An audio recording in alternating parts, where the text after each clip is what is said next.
শেখ হাসিনা বন্দুকের নল দিয়ে তিনি তার আইন পাশ করতেন।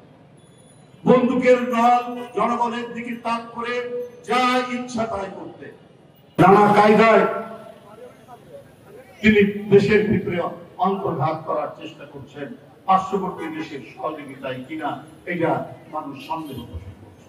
সরাসরি তিনি হত্যার কথা বলছেন, দেশে সংঘাত তৈরি করার চেষ্টা করছেন। মিরপুরে রাসায়নিক গুদাম পড়ে যায়, 16 জন মানুষ মারা যায়।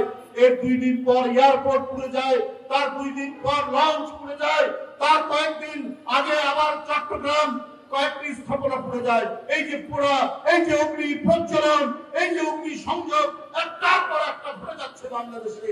এটা কারা? এটা জনগণ জানে, উপলব্ধি করছে।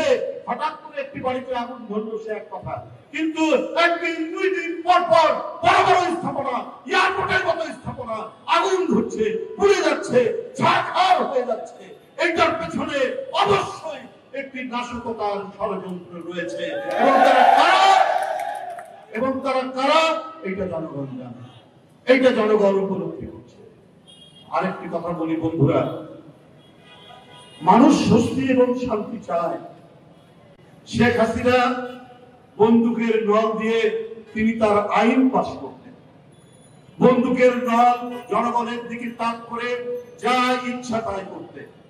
তিনি আদালতকে, হাইকোর্টকে, নির্বাচন কমিশনকে এবং তার পাতানো যে পার্লামেন্ট সেইটা দিয়ে আইন প্রণয়ন করে তিনি তার স্বেচ্ছাচারিতা এবং খুন, খুন, লুটপাট জারি রাখতেন।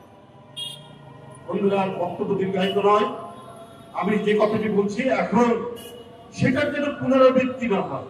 কিন্তু বিভিন্ন পদে পদে কিছু কিছু আলামত আমরা দেখতে পাচ্ছি দোষকদের মতো গায়ের জোর দিয়ে সবকিছু করতে চাচ্ছে।